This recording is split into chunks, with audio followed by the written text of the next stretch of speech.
kita langsung masuk ke bagian sesi kedua, itu mempelajari peta zaman ini, peta zaman. Oke, peta zaman. Kalau saudara lihat di situ, ya kan, saudara lihat di situ, semua punya ya. Kita sedang berada dalam waktu, tetapi Tuhan dan surga selalu ada di dalam kekekalan. Dia nggak ada di dalam waktu. Kita yang ada di dalam waktu. Dan waktu dimulai sejak penciptaan pertama. Disinilah itu kan gitu ya. Kan sejak penciptaan pertama, disitulah mulai waktu dimulai. Dan waktu semuanya akan berakhir dengan berakhirnya takhta putih pengadilan Kristus. Jadi waktu close. Tidak ada lagi waktu, yang ada kekekalan, yang ada presence, yang ada sekarang, presence, ya, yang ada sekarang terus selama-lamanya sekarang.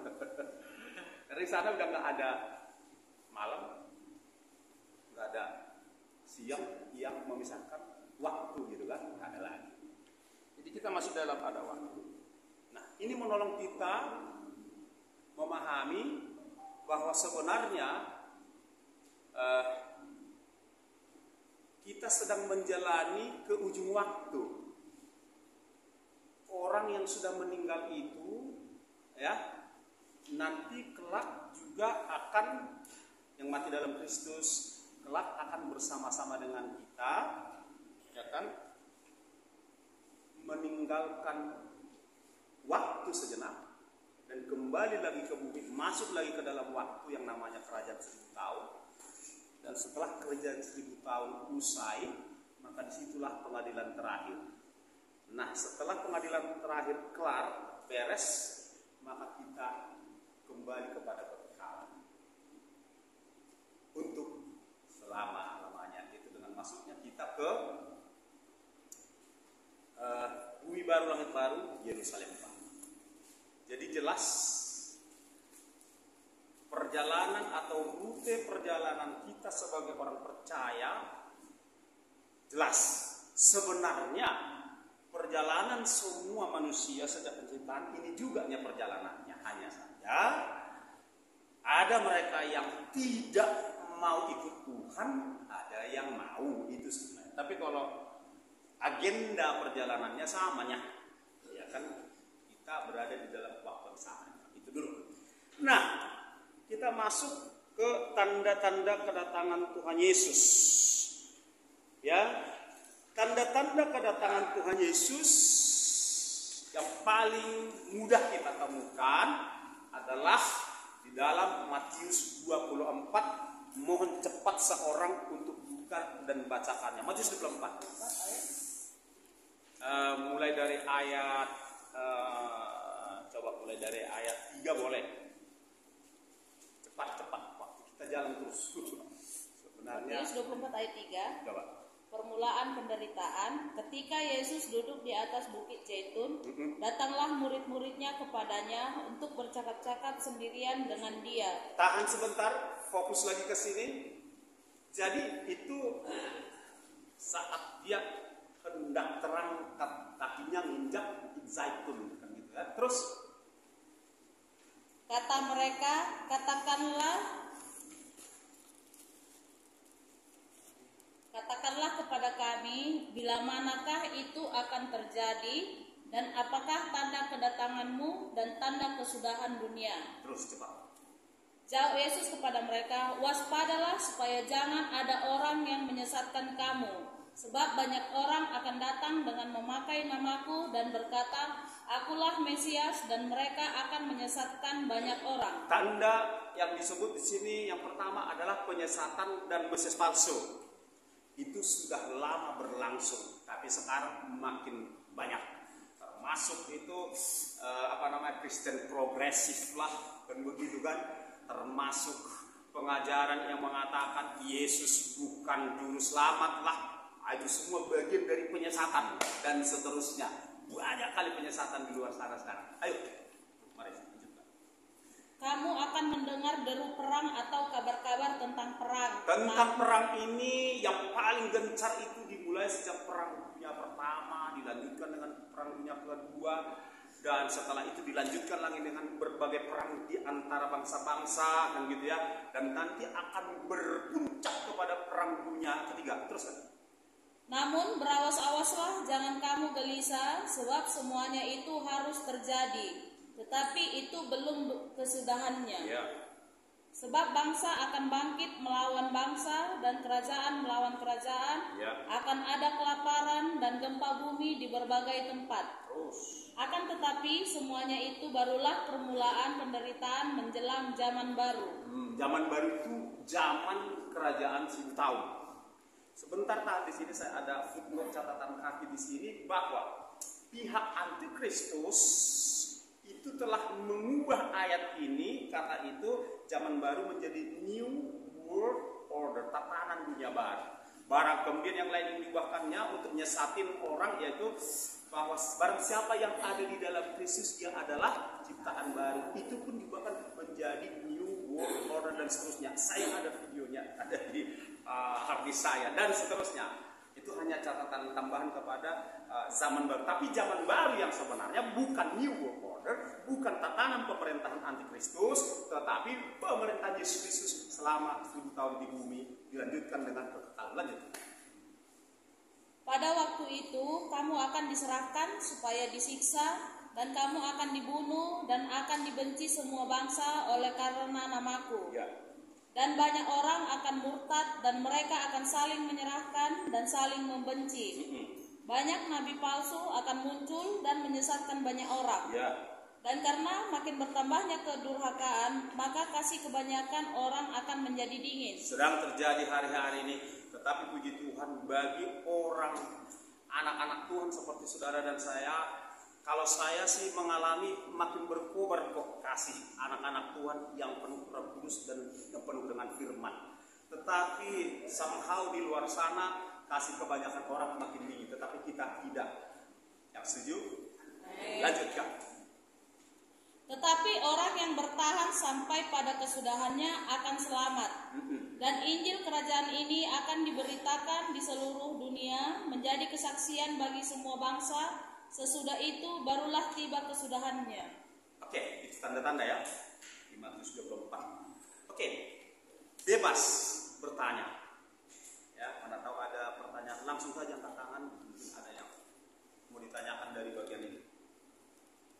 Supaya ketika kita meninggalkan ayat ini udah kelar, udah beres. Ada kira-kira? Oke. Baik. Kalau nggak ada, itu dulu tanda-tanda. Oke.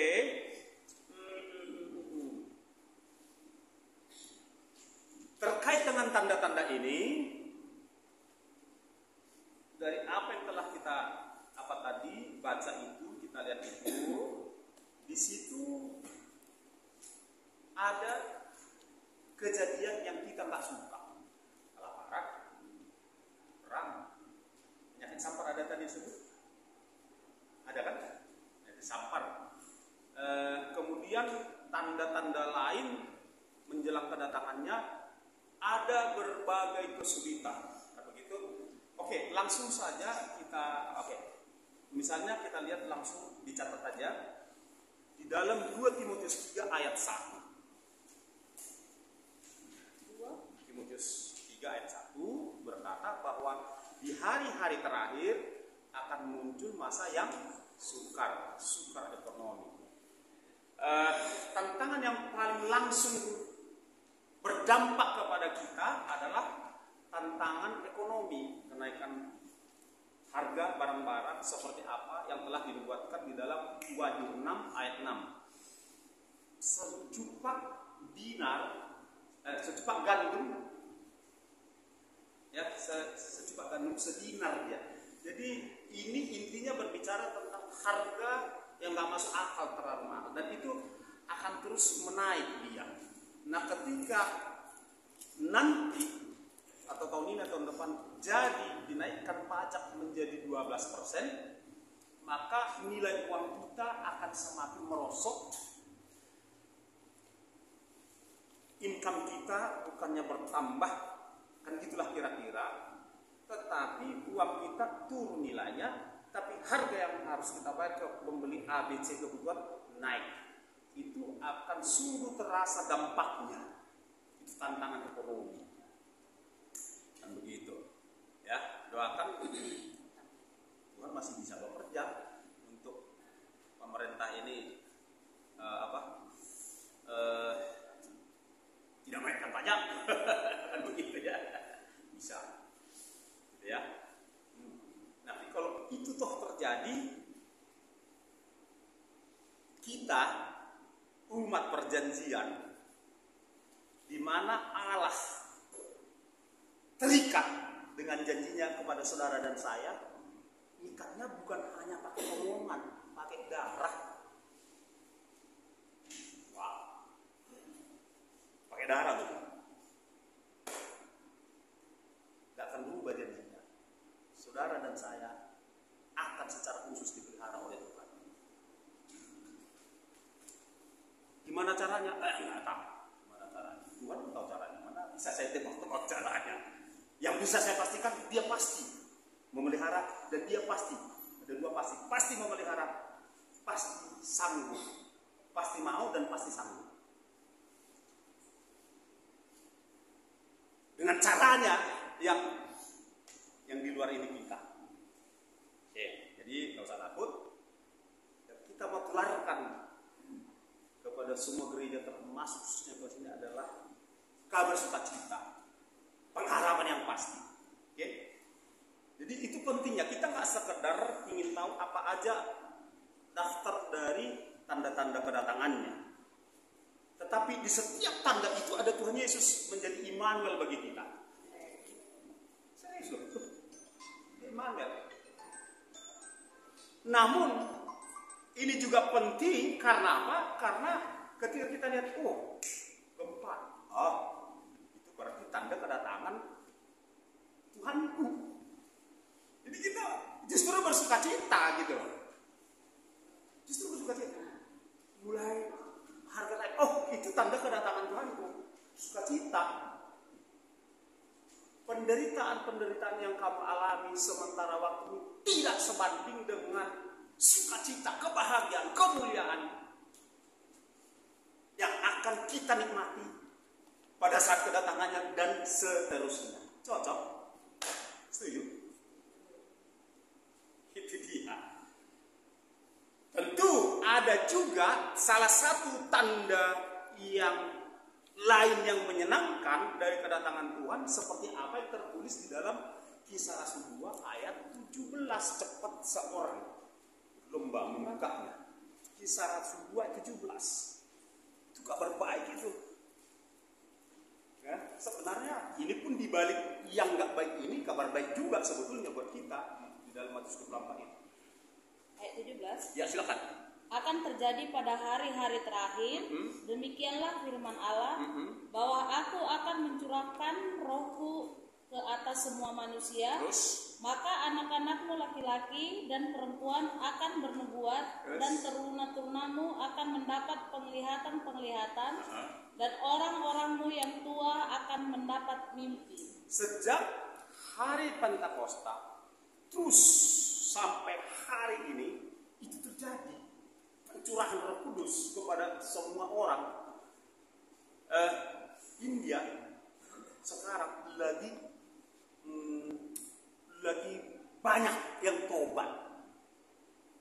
Di Irak banyak, bertambah terus jumlah orang mulut. Di Irak juga begitu. Karena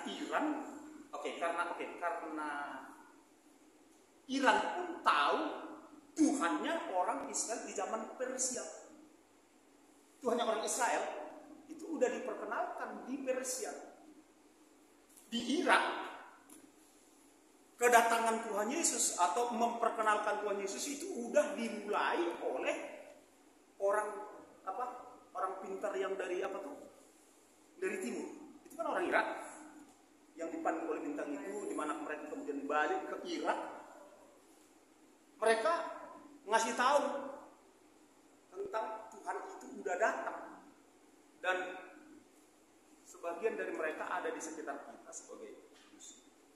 Mereka bilang, kamilah itu. Jadi di Cina terus jumlah orang percaya. Di Indonesia pun begitu, di ASEAN pun begitu, di mana-mana bertambah kok jumlah orang percaya. Hampir dapat dipastikan bahwa jumlah orang percaya yang bertambah itu lebih banyak daripada yang berkurang. Afrika contohnya, benua itu ratusan juta, mungkin zaman pelayanannya siapa namanya Reinhard Bonnke itu yang dengar Injil di sana udah ratusan juta, demikian juga di India, di Indonesia, di mana-mana. Jadi ini kabar baiknya sebetulnya. Di waktu yang bersamaan, di hari yang bersamaan, ada bencana, ada sampah, dan lain sebagainya. Banyak tantangan ekonomi, tantangan iman, tantangan kesehatan, dan lain sebagainya. Tantangan cuaca. Pada waktu yang bersamaan, di bumi yang sama, di hari yang sama, ada pertambahan jumlah orang percaya yang kelak akan bareng kita di kerajaan Allah. Amin. Oke. Tapi tetap perlu kita tahu tanda-tanda itu, ya supaya kita ini terjadi. Salah satu tanda yaitu kerusakan moral. 2 Timotius 3 ayat 1 sampai 5, di situ ada 18. Ya. Ada 18 di situ. Coba cepat. 2 Timotius 3. Yang udah dapat bisa duluan ya. Ayat 1 sampai 5.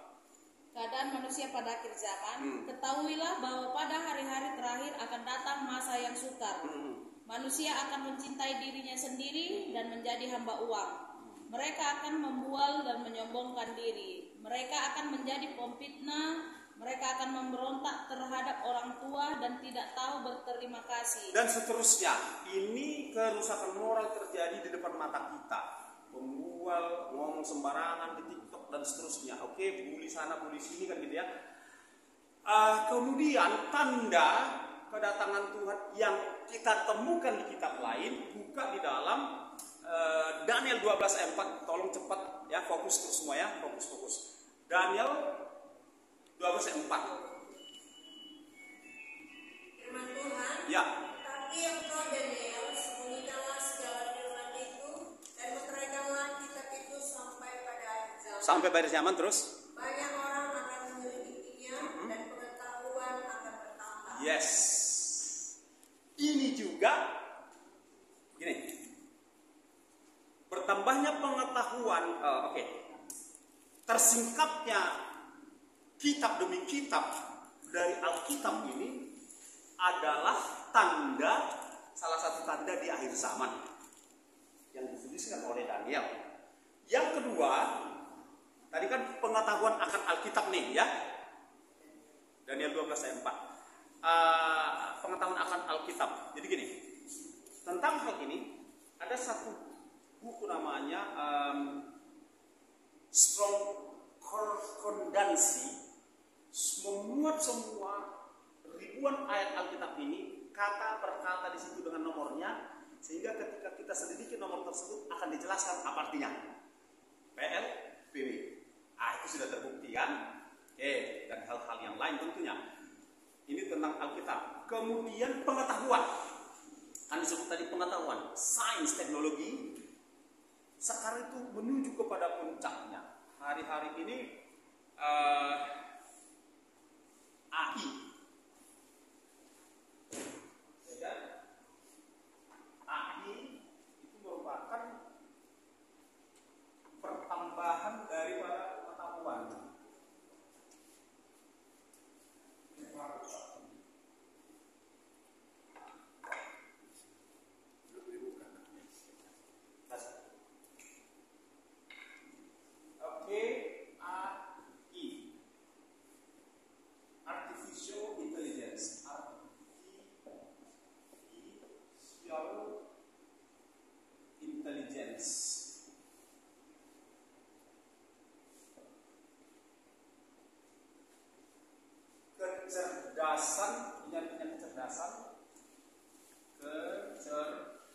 Kecerdasan buatan.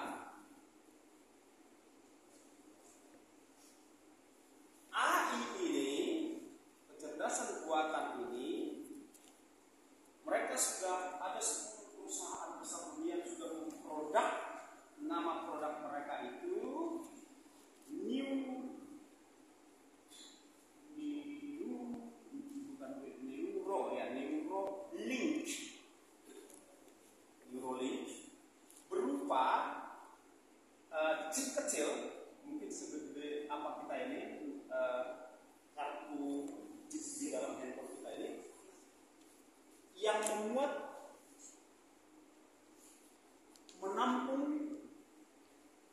semua pengetahuan, tapi mungkin mereka membatasi untuk pengetahuan ekonomi, untuk pengetahuan teknik, untuk bertani segala macam, kan begitu ya.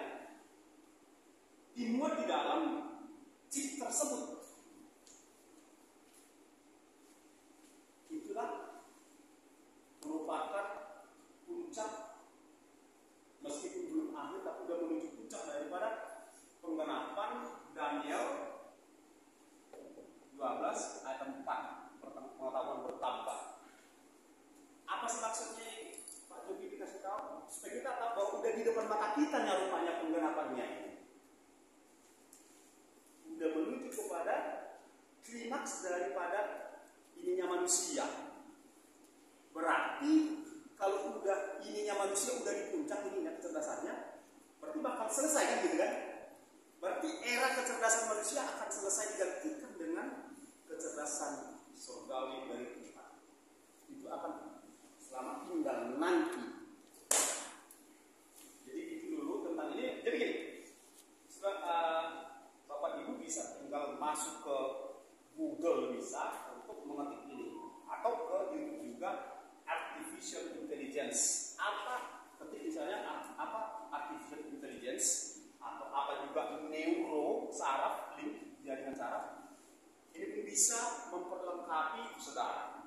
Karena waktu nggak mungkin kita buka itu sekarang. Jadi pas lagi saudara santai, tertariklah membuka itu supaya mengganti kecanduan kepada yang lain. Misalnya ya TikTok sudah ada juga hiburan, tapi ya mulai dikurangi porsinya, masuk kepada penelitian kebenaran.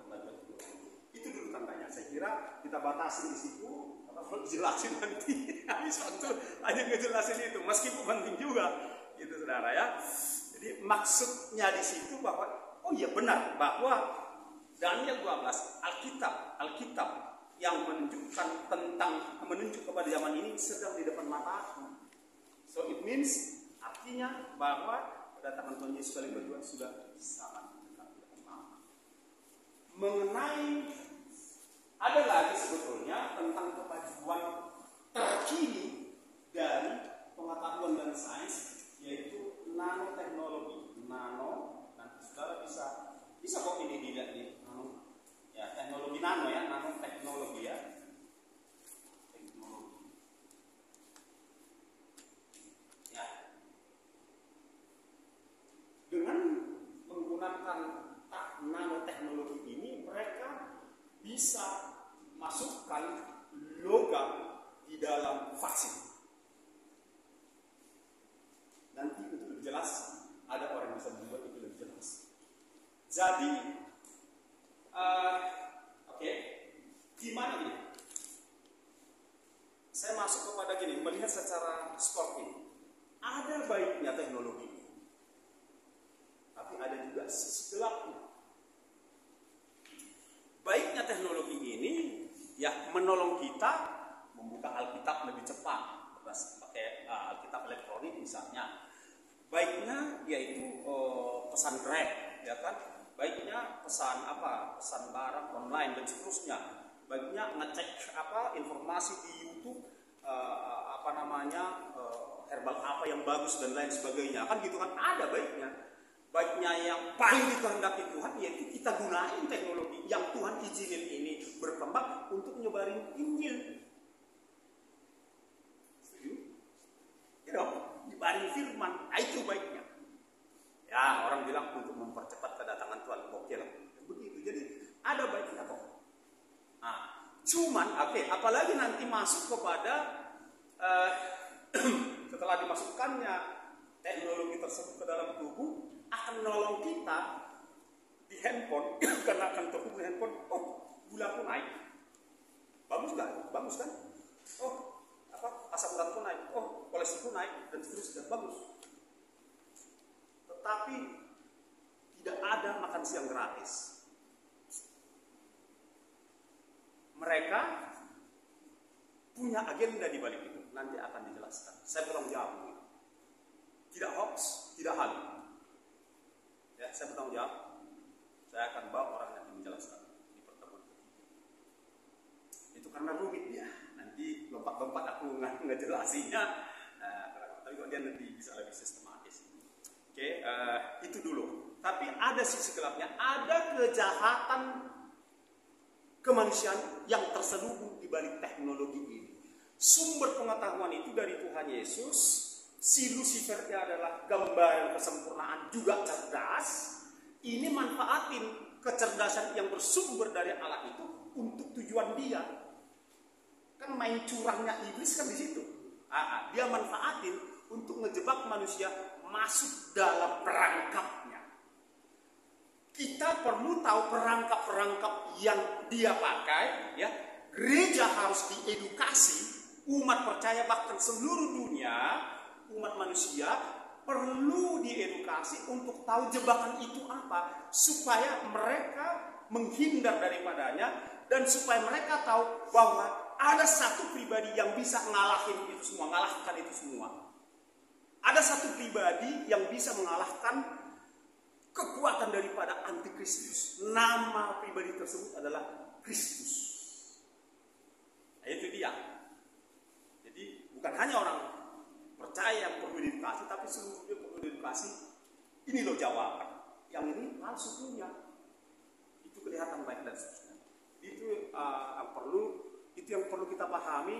What's the good? Apa baiknya teknologi? Udah ada sederetan kebaikan, tapi di balik itu ada kejahatan kemanusiaan yang terselubung. Tahan dulu di situ, nanti orangnya yang akan menjelaskan. Kita lanjutkan.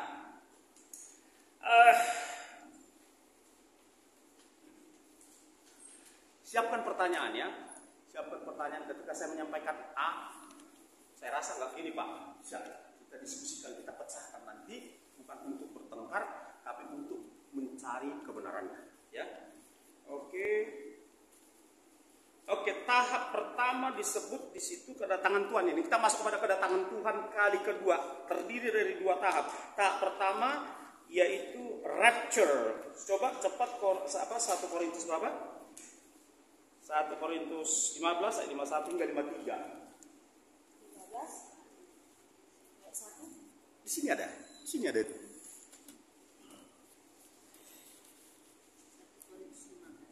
Mana nih? Mana yang saya bagikan? Di sini ada. Ada ya?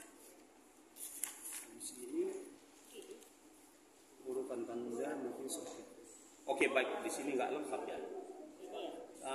Iya ini ya. Di sini kan ada.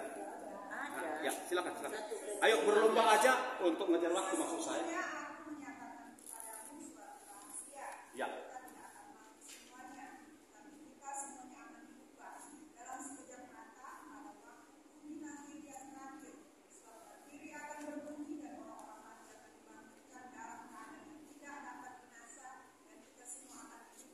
Yes. Yang dapat binasa ini harus mengalahkan yang tidak dapat binasa, dan yang dapat mati itu harus mengalahkan yang tidak dapat mati. Baik. Cepat saja 1 Tesalonika 4. Ya, ayat 16-17.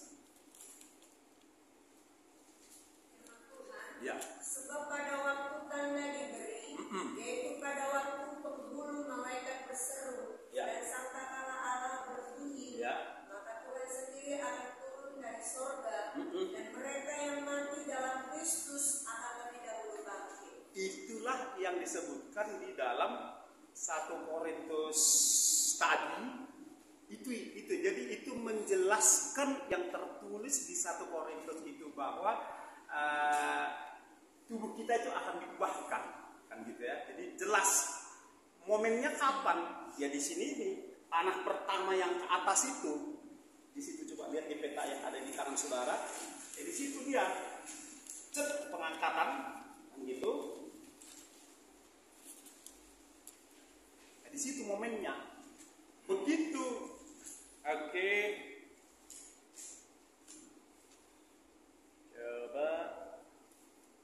Coba diulang lagi 1 Tesalonika 4 16-17. Sebab pada waktu tanda diberi, yaitu pada waktu penghulu malaikat berseru dan sangkakala Allah berbunyi, maka Tuhan sendiri akan turun dari sorga, dan mereka yang mati dalam Kristus akan lebih dahulu bangkit. Oke. Kalau di dua Tesalonika 2 ayat 4 dan 7, coba kita selidiki apa dikatakan di sana. 2 Tesalonika 2 4 dan 7 ya. Apa di sana? Yaitu lawan yang meninggikan diri di atas segala yang disebut atau yang disembah sebagai Allah, bahkan ia duduk di bait Allah dan mau menyatakan diri sebagai Allah. Ayat 7-nya, karena secara rahasia kedurhakaan telah mulai bekerja, tetapi sekarang masih ada yang menahan. Kalau yang menahannya itu telah disingkirkan. Jadi gini, ayat 7 mengatakan gini, karena secara rahasia kedurhakaan telah mulai bekerja di eranya Paulus. Dan kedurhakaan itu terus bekerja sampai 2024. Dikatakan secara rahasia karena mereka memang tidak terang-terangan bekerja di laboratoriumnya mempersiapkan semua ini.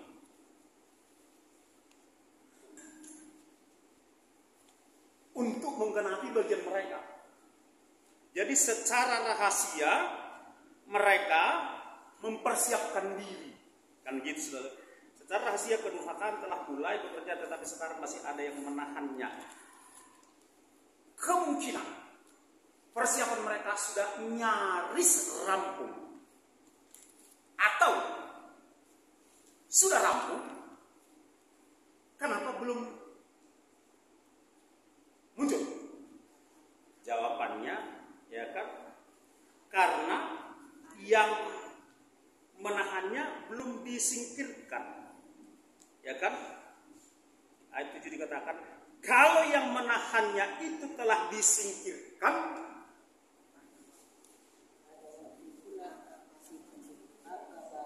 kalau dalam bahasa Inggris, ikuti saya supaya clear gitu kan? Clear. Dalam bahasa Inggris pakai he, ya, pakai he ada huruf besar he. Kalau he sudah disingkirkan, he di situ adalah Roh Kudus. Roh Kudus ada di mana? Jadi Roh Kudus itu kan udah nggak terpisah lagi dengan saudara dan saya. Paket ini kalau udah disingkirkan, barulah dia bisa menyatakan dirinya. Saya ulangi, perkataan asumsi saya berasumsi atau beranggapan lah katakan persiapan mereka udah rampung nih. Katakanlah begitu. Tapi kelihatannya belum, karena elemen teknologi lain belum rampung. Misalnya 5G yang akan menopang itu semua belum nyebar di seluruh dunia. Sekarang kita kan pakai 4G. Kemudian kedatangan